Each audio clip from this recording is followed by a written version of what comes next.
Dans cette vidéo sur les nombres décimaux, je vais t'expliquer comment est-ce qu'on peut multiplier par 0,1, 0,01, 0,001, etc., etc. Alors, pour commencer, on va essayer de voir comment est-ce qu'on peut multiplier un nombre par 0,1. Bon, un petit exemple. On veut calculer 58 fois 0,1. Bon, nous, on sait très bien comment est-ce qu'on fait la multiplication de nombres décimaux. Si tu t'en souviens pas, tu revois, il y a une vidéo que j'ai faite dessus. Donc, qu'est-ce qu'on fait au départ? On prend la multiplication de ces deux nombres sans tenir compte des virgules. Autrement dit, on va faire 58 fois 0,1. Oui, mais 0,1, c'est 1.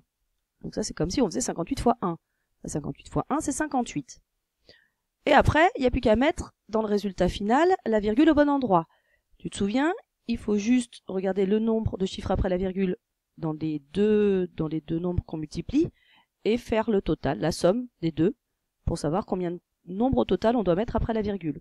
Combien de chiffres au total, pardon, on doit mettre après la virgule.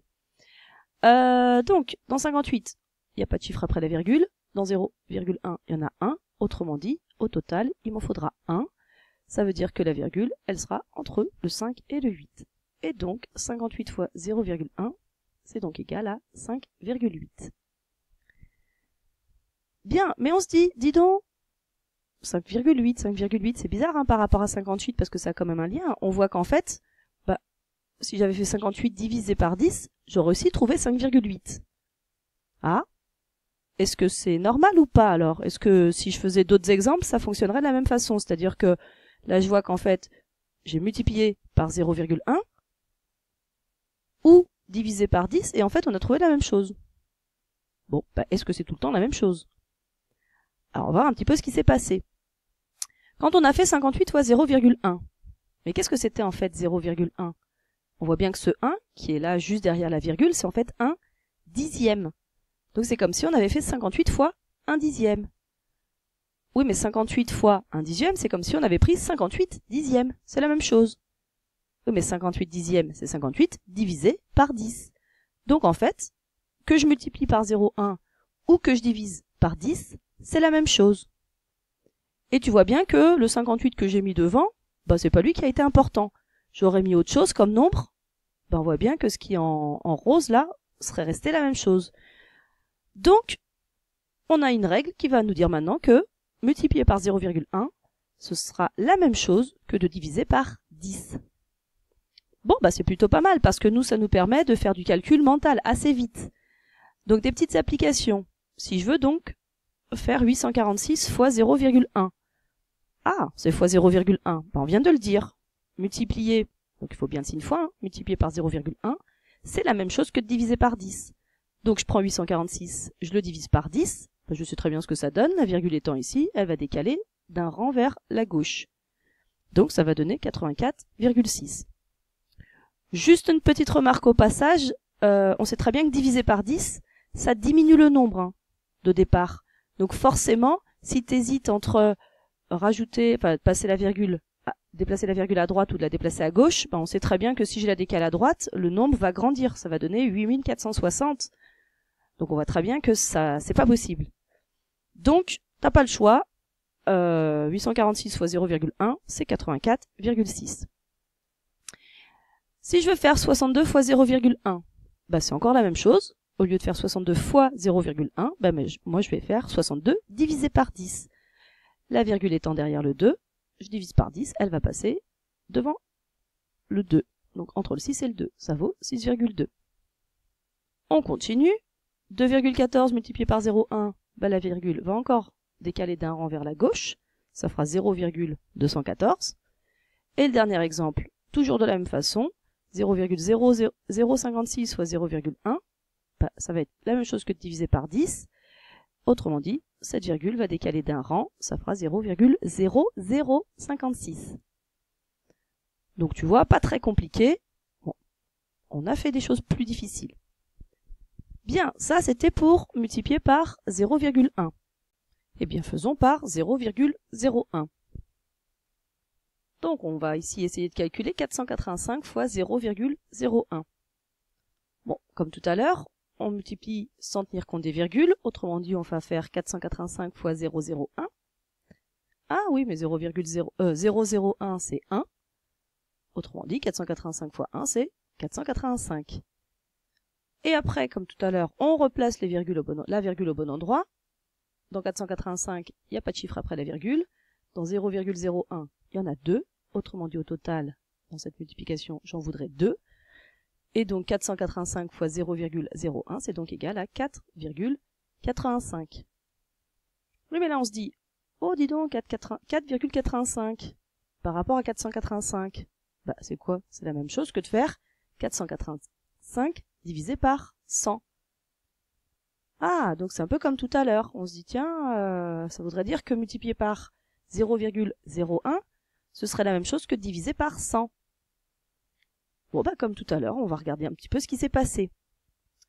Alors, on a voulu donc multiplier 485 fois 0,01.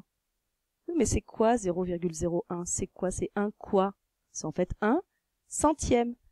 Donc c'est comme si on avait fait 485 fois 1 centième. Oui, mais c'est comme si on avait donc 485 centièmes. Et on sait très bien que 485 centièmes, c'est la même chose que 485 divisé par 100.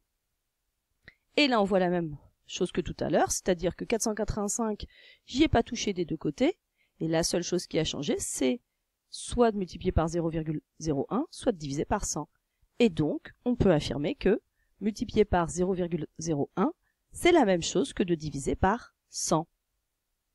Mais tu vois bien qu'on s'en doute parce que ce 0,01, c'est 1 centième. 1 divisé par 100. Donc, on reprend quelques petites applications. Si je veux faire 259 fois 0,01, eh bien comme tout à l'heure, je me dis, bah c'est la même chose que de diviser par 100. Donc cette fois-ci, la virgule, on va la décaler de 2 rangs vers la gauche. Donc ici, elle était derrière le 9. 1, 2. Elle va passer derrière le 2. Ça fera 2,59. Exemple suivant, 7 fois 0,01. Bah c'est comme si on faisait 7 divisé par 100. La virgule était juste derrière le 7. Elle passe 1, 2. Donc ça fera 0,07. 2,568 multiplié par 0,01, bah c'est comme si on le divisait par 100, ce nombre-là. Donc la virgule étant là, elle décale de 2 rangs. 1, 2, ça fera 0,02568. Et le dernier petit exemple, exactement de la même façon, la virgule est ici, elle décale de 2 rangs. Autrement dit, il y aura 4 zéros derrière la virgule. Donc 0,000024. Donc tu vois, pas très compliqué. Bon, puis puisque tu as compris le système, bah, qu'est-ce que c'est que multiplier un nombre par 0,001? Bah, on le sait très bien, on s'en doute. Maintenant, on a compris l'histoire. On se dit, bah, ce 0,001, c'est en fait 1 millième. Autrement dit, multiplier un nombre par 0,001, c'est comme si on le divisait par 1000, etc., etc. Donc tu vois qu'en fait, il suffit de savoir ce 1, il est à quelle place. Est-ce qu'il est en dixième? Est-ce qu'il est en centième? Est-ce qu'il est en millième? Etc., etc. S'il est en dixième, ben on divisera par 10. En centième, on divisera par 100. En millième, on divisera par 1000. Et voilà l'histoire qui va se répéter infiniment jusqu'à ce que tu t'arrêtes de travailler. Alors ensuite, au niveau des applications pour cette partie-là, si je fais 12 345 fois 0,001, je fais toujours bien attention que c'est bien ça, c'est bien 1 millième. Donc je vais diviser par 1000. La virgule était là, elle va décaler cette fois-ci de 3 rangs vers la gauche. Autrement dit, ce sera égal à 12,345. 651 fois 0,001, même chose. On est toujours sur les 1 millième, donc on va décaler 3 rangs. 1, 2, 3, 0,651, ça fait. Ensuite, 5,024 multiplié par 0,001, on décale encore. 1, 2, 3. Il y aura donc 2 zéros ici, devant. Donc 0,005024. Et le dernier petit exemple, 0,0051 fois 0,001. Comme tout à l'heure, on décale 1, 2, 3. Donc en fait, on rajoute 2 zéros ici.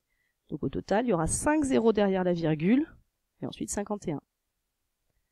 Donc voilà pour ces techniques de multiplication par 0,1, 0,01, etc., etc. Et tu vois que ces techniques, en fait, elles vont te permettre de calculer mentalement, très rapidement, les choses. Donc à toi de t'entraîner et de bien comprendre cette notion-là.